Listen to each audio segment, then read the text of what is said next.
So every morning smelling French fries, I would put my little quarters together, go get some cheese fries, well, whatever, everything from there.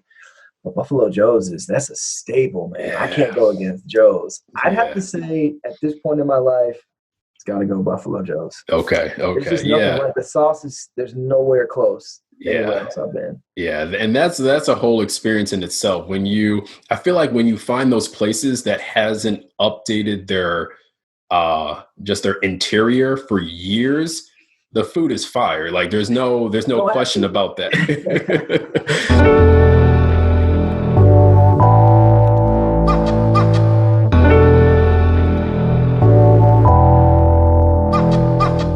What's going on, everybody? Thanks for joining us for another episode of the Black Student Success Podcast, where we bring you insight and guidance from successful Black professionals to help you with your goals and give you, drop a little bit of knowledge on some of the careers that you could actually take advantage of, whether you know about them or not. So it's brought to you by InQuire Hire. My name is InQuire, and as always, we appreciate your support for listening. So today's guest works in the financial services field, and he's been working there for over 10 years. So one of the themes I think we're going to get from this conversation is this idea of opportunity. It's kind of twofold. So we're looking at, the different things that you can learn within this industry, because there's so many areas, so many parts that make it what it is. And then also kind of exploring, why aren't there, as many Black people within this industry as possible? So we're going to kind of talk to him, about his experience and his story, and really get into kind of all the things that he's learned, because he has definitely, taken bits and pieces of the industry that he works in to kind of create, his identity, his, professionalism. So I'm excited to bring on Jon Viard to the show. So what's going on, Jon? Oh, man, very excited and honored to be here. So thank you for having me. Yeah, no, thank you for your time. So we're going to start off the show how we always start off the show, by asking, who is Jon Viard? Man, that's a great question. I would say, first and foremost, Jon Viard is a work in progress, a continual work in progress. So somebody that is a constant learner, trying to pick up nuggets of knowledge from anybody, really, regardless of age or whatever it is you're doing. I'm trying to constantly learn and sharpen my tools. I'd say Jon Viard is also, the son of two Haitian immigrants that kind of instilled a work ethic and kind of a different lens at looking in the world. He's a dad as of recently. He's a husband, brother, all that good stuff, and friend, right? So a lot of things, but most importantly, just constantly somebody trying to improve. Perfect. I appreciate that. And congrats on the little one as well. Thank you. Appreciate that. Yeah, no problem. So let's take it back to the beginning. Let's look at, your upbringing and kind of what parts of that upbringing led you to study business initially, and kind of what were your initial career goals? Yeah, absolutely. So I'd say my upbringing, again, both of my parents immigrated here from Haiti when they were kids themselves. And so, always sort of a focus on working hard and no excuses, just continuing to push forward to try to get a better life for their kids and their family members. So, from a very young age, I can think of, countless examples of, my dad shaking the couch to get some change to jump on the bus to go to his other job or what have you. And my mom working with little kids. She's had her own business of home daycare for 30 plus years. So great examples from a young age of business ownership, entrepreneurship.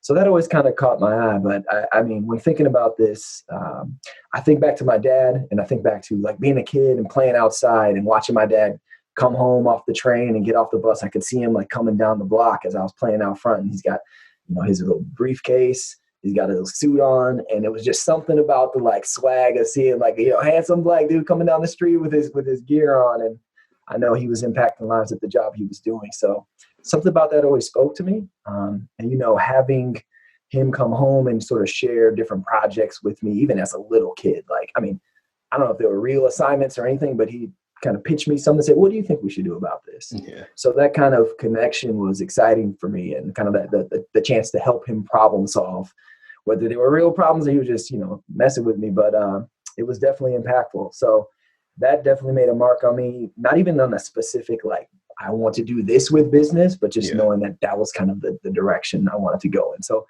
I wouldn't say I had any really specific career career goals right off the bat, other than wanting to impact people for the better. My Okay. dad did a lot of mentoring in those roles that he served, a lot of mentoring of like high school students and sort of different co-op programs and things like that. So that always spoke to me, and the kind of problem solving aspect of business always spoke to me.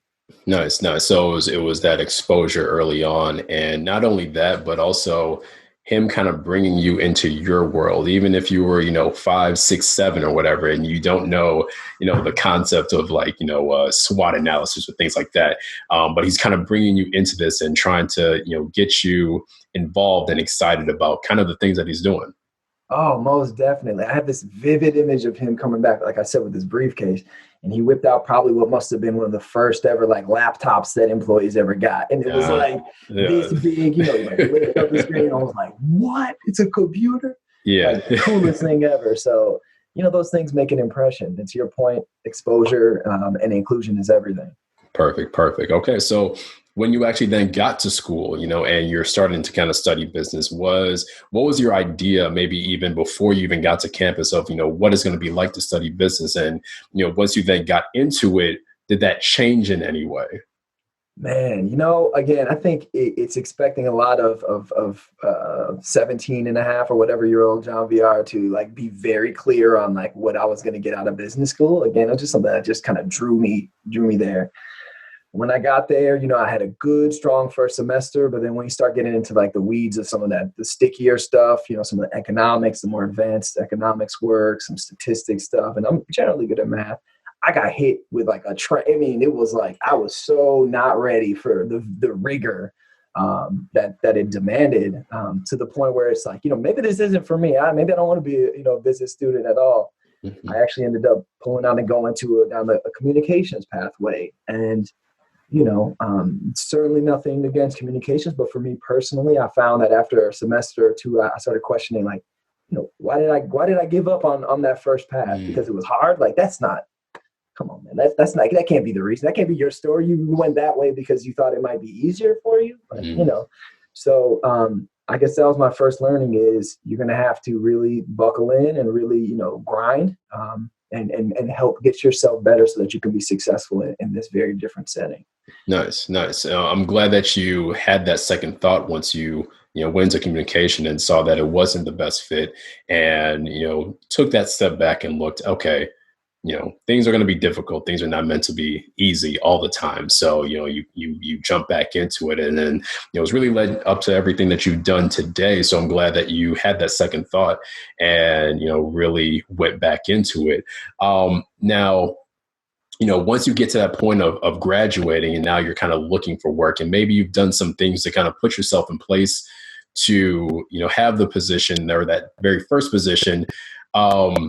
One of the things I wanted to kind of point out is that initially it can be kind of easy to think that, I'm going into school for business. There are a lot of different opportunities within just business in general. Now, was that your experience? Was it, relatively easy for you to find a job initially?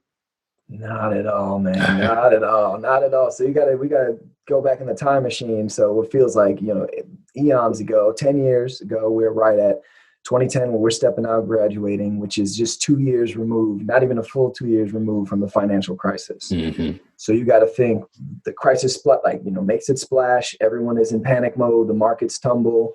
And so many sectors of business are kind of tightening their belts and laying people off. Certainly not looking to hire, underexperienced, undergrads that are just coming out. Yeah. So that was definitely tough. It was tough to find work. So I found myself interviewing for maybe non-traditional roles a little bit, but thankfully for me, and maybe this goes back a little bit to sort of that immigrant mentality of you're not too good to start from the bottom, right? Like start from somewhere and just keep putting your foot in front of the other. So I ended up seeing a role in a call center doing service work. So mostly handling client, requests, billings, payments, things like that, at a very reputable financial services firm in our hometown in Milwaukee, or not hometown, but where our university was. Anyways, I didn't go to school because I thought I would be on the phones doing service work. Not that there's anything wrong with it, but that's not the vision. There was no briefcase and suit in that, I thought. Yeah. But it was a great, great opportunity to get my foot in the door of a huge, massively successful company full of opportunity. So I somehow, some way got a call. I applied just like everyone else, and was able to get the position and use it as a foot in the door from which I would, get to reap a bunch of different unique experiences over the years. Nice, nice. Well, fortunately that all happened, in the midst of that, and that you kept that mindset of really pushing through and, in a sense being creative. You kind of, went through the call center route, but you still had that open up opportunity later on that, led to everything else. So when it came to just the field that you're working in, when it comes to financial services, if somebody outside, would hear that, they might start asking questions, or what does that mean? I know that it deals with money, but what types of things, entail that, just so, if it is a good fit for somebody or some of our listeners, they have an understanding, okay, at least from your experience, what does it mean to work in financial services? That's a great question. And the reality is it can mean a lot of different things. It can mean a lot of different things, and it can mean different things to different people. So for the firm that I'm blessed to work with, we primarily focus on financial security for American families, right? So making sure that American families have in place the right risk mitigation strategies, meaning if something catastrophic were to happen, I get hit by a bus, I can no longer work, or God forbid I pass away, that my family and my new baby boy have stability, and they have insurance in place to cover the needs there. So that's incredibly important. Beyond that, we help with investing your retirement assets and distributing your retirement assets so that you can live have a very successful retirement where you're quite happy. I guess at its core, though, we do financial planning to help people accomplish their goals, right? Whatever that looks like for you, it looks very different for different people. So that's my firm and how we kind of interpret it. But even within the universe of our company, there are so many different roles that you could have. So if you're more of an introverted person that's really good with numbers, maybe you could do something like actuarial sciences, which is kind of calculating how do insurance premiums work and things of that sort. If you're a more outgoing kind of face-to-face, you love people, it's all about the people, you don't want to be in a cubicle, you could maybe be a financial advisor and make personal connections and help people sort of get from their minds what it is they want to accomplish in their careers and in their lives. And between that, there's, hundreds of different roles that you could take on, all sort of within the family of financial services. Perfect. I'm glad that you pointed out those two sides of the spectrums, and then how that there's a number of different types of fit in between. You've got if you're looking to just kind of, be behind the computer and do that behind the scenes work and find the fulfillment in that, while helping, the folks who are out in front of the people and, trying to get an understanding of what their goals are. Maybe they have that connection of, also being, a person that has a family and having that relatability.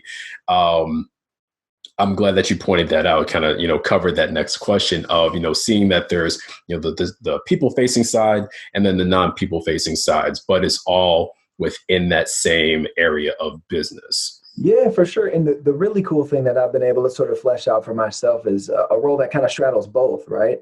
So I've kind of made my lane right now in between, where I have a lot of behind the scenes sort of compliance focused, systems based work that I then need to translate and bring forward to our financial advisors to make sure that they're really understanding how to protect their clients and their businesses. So it's been cool to kind of have best of both worlds. So some days I can be very people facing, and then other days I have a lot more sort of research based or more behind the scenes sort of work. Yeah, and there's definitely people that kind of fall within that same realm where they're, not completely outgoing, but they, still want to have some type of interaction. So that's really dope that you have found that space and you're able to help both sides. And in turn, I know, especially with your current position, you are able to manage the people that kind of work in both of those areas and kind of know what struggles that they're having and be able to address some of those issues. So that's really good to kind of put yourself in that position.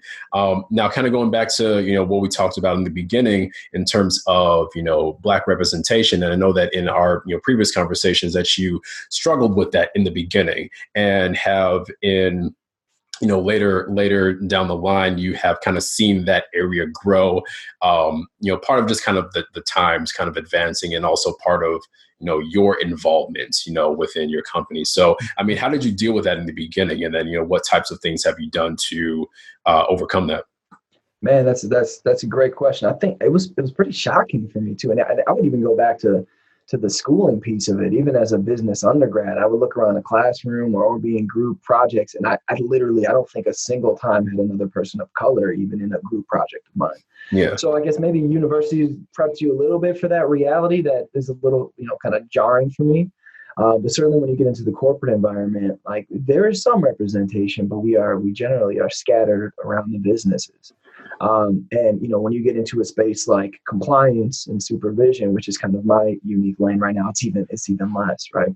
But what I was able to be blessed with is find some really meaningful connections. You don't need a ton. I didn't need a ton of folks. I was just able to make some really meaningful connections with mentors and kind of advocates early on that gave me just enough of that boost to kind of hang in there and keep pressing forward.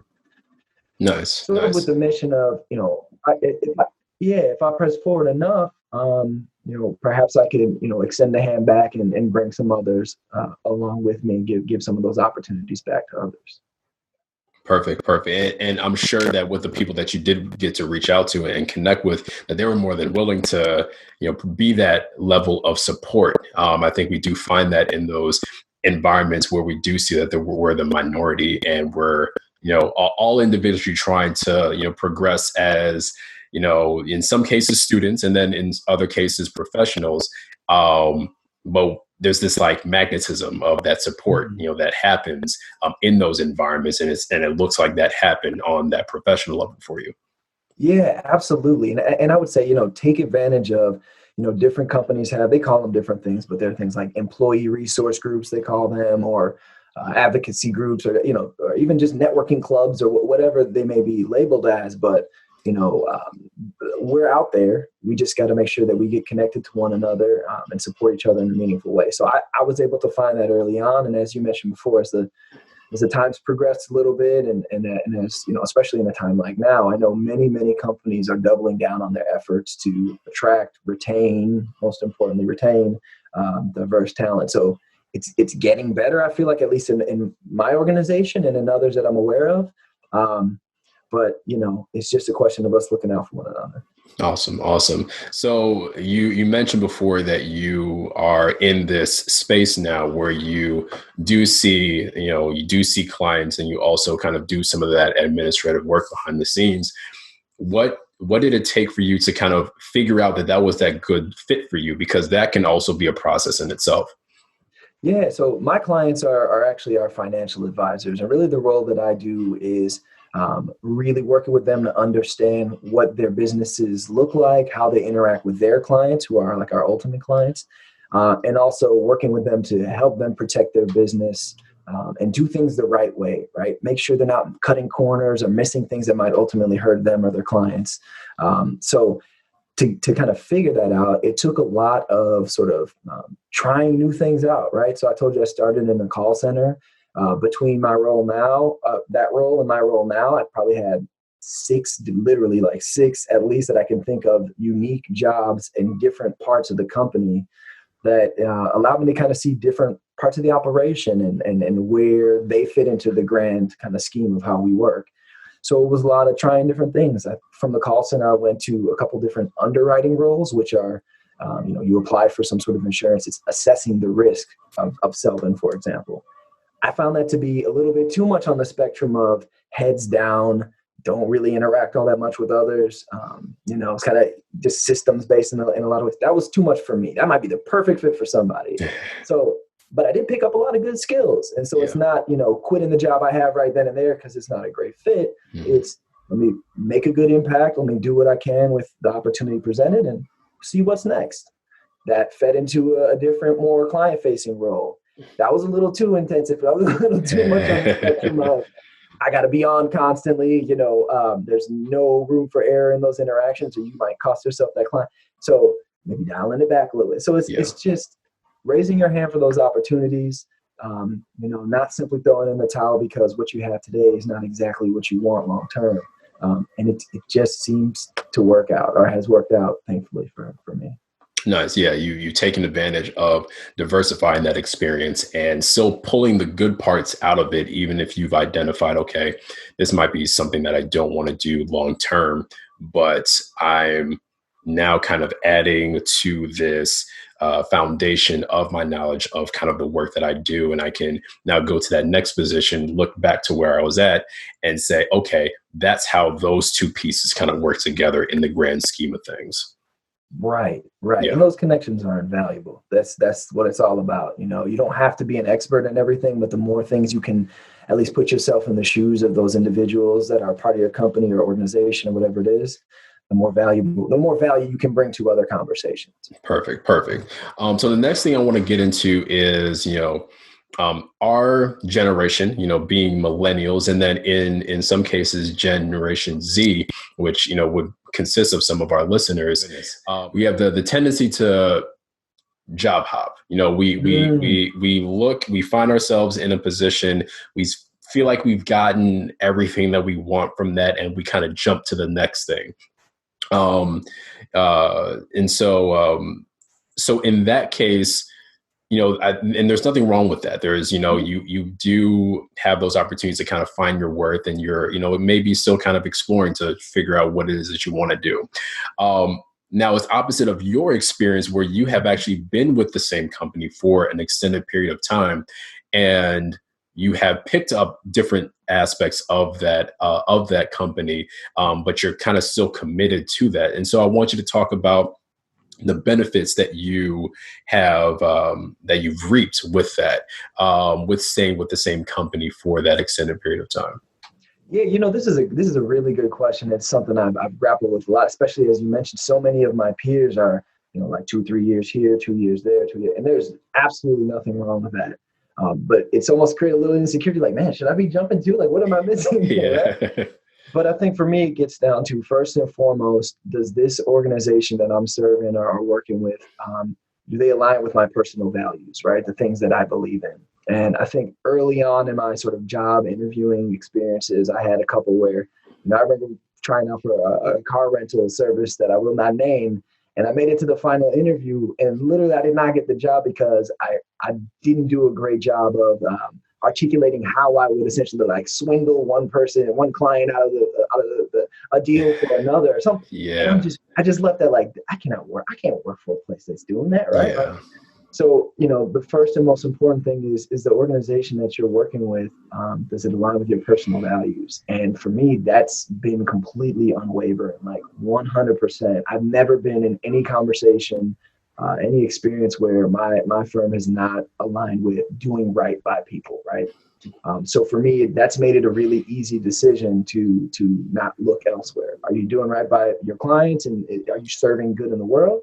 Are you serving good? Like, are you serving your employees as well, and giving opportunities? And so I guess to answer your question about why sticking around that long, it's waking up every day and representing a company that never has to apologize for their actions, that has invested in me and continued to invest in me to get me from a position of the call center to, leading a team of almost 100 individuals right now. In 10 years' time, that's because they've invested continuously in me. If those things stopped, I'd probably look around a little bit more. But I think the cool thing you get when you stay with the same organization is you get a deeper and deeper knowledge of that organization, right? You get to know how things connect in a way that you wouldn't if you're just kind of here for a hot second and jumping back out.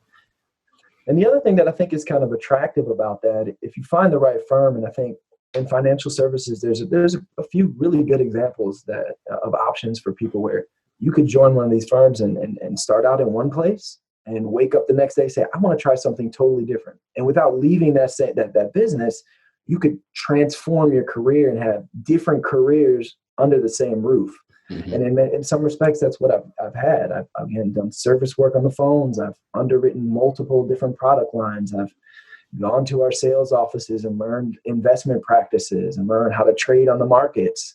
And then, all that kind of informs what you do next. But you can have a rich, diverse career in the same play, under the same roof, if you will, if you find the right place. Yeah, absolutely. I'm glad that you expanded on that because it is nice when you can feel like it's a two-way street, in which in any case, it should always be that way. You have something to bring of value to the company, and then, they in turn can kind of bring that same, value and investment back to you as a professional. Same way when it works when looking for schools, it's not just, these schools are on this high pedestal. We're trying to, meet their level. They find value in having you. So, being able to identify that you have something to bring to the table, no matter what it is. And just recognizing your worth, and I think you've been able to do that. And then fortunately, like you said, the organization that you work for is, in your words, they can kind of go through their normal actions without having to feel like, they have to apologize for anything or cover things up. And I think that's pretty powerful, especially if you have, a set, a set line of principles that, that you want to stand strong on top of, and they're kind of not aligned with that. So it's definitely dope to hear that you kind of found those pieces in one place, and that only helps you as a professional. And outside of that too, I'm sure they've definitely been very accommodating, when it comes to that new, little one that has, arrived, and, you're still able to kind of keep on the ball and still be that valuable member. Yeah, for sure. I could not be more grateful or kind of humbled by what it has returned back to me. Having the opportunity, having the benefit, one of the benefits for working for a large kind of financial services firm is the benefits are phenomenal. And I was able to, the ultimate blessing of 12 weeks fully paid to be home with my wife and then baby, to figure out this crazy thing called fatherhood that I'm sure I'm going to be figuring out till the day I die. But, how cool was that? Just such a special opportunity. And that's just the tip of the iceberg. Perfect. What's been invested in me. Awesome. Well, Jon, this has definitely been, a lot of great information, especially with your perspective, and even kind of touching back on that, kind of staying in the same place. That's very unique. And I'm glad that we're able to really expand on that, because we do see a lot, from our peers, a lot of job hopping. I can definitely say that for myself for different reasons. And, while there are good things about that, it's great to hear that there are also great things about kind of staying put. So before we do wrap up everything, I do kind of have a, fun thing to kind of go through. I'm going to give you a few options to kind of choose from. It's going to be a short list. And, with your, personal experiences, maybe your professional experience will kind of fit into this, but I want you to kind of choose between, a few options here. So we're going to start with between books and ebooks. Which one would you prefer? Books. Books. Okay. Yeah, I need to feel the pages, Yeah, there's an experience in that, right? Yeah. How much time do we spend staring at screens? I need to feel it and smell it. I mean, I'm all about the experience. Yeah, absolutely. Apple or Spotify? Oh, Apple for sure. Okay. I don't even know how to navigate Spotify. Apple's just so clean with the experience is so simple and clean. I can't literally just listen to Apple Music a minute ago. There you go. Well, hopefully our Android listeners are okay with that. No offense. Right. All right. So you're at the cookout, right? Out of all these things, what are you most likely doing? So if I were to kind of catch a glimpse of Jon in the backyard, what is he doing? Is he cooking at the grill? Is he chatting with friends and family? Is he making a plate? Is he playing with the kids? Or is he jamming to music? He's literally doing all those things except making a plate. All of them at once. I'm very much to do that is the grill out or cookout or whatever is probably at my house.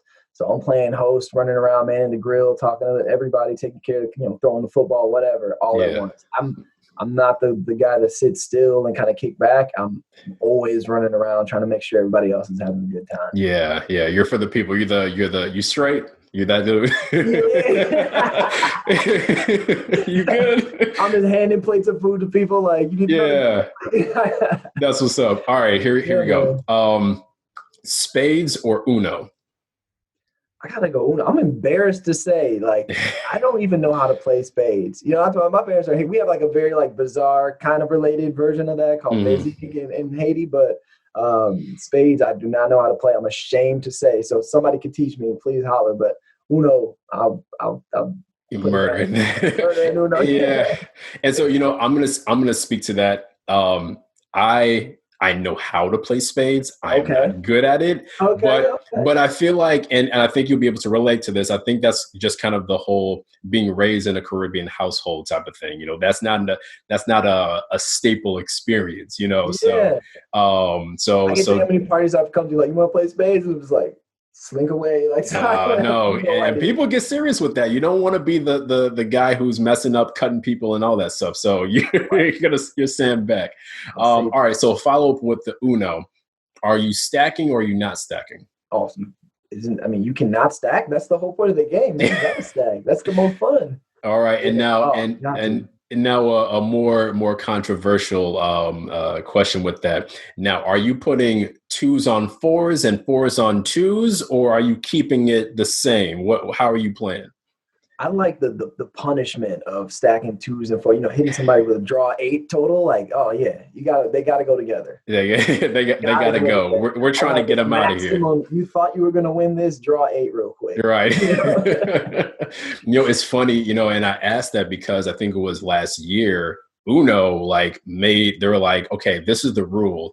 You can't stack 2s and 4s. So if somebody hits you with a 2, you have to take 2, and then it goes on to the next person.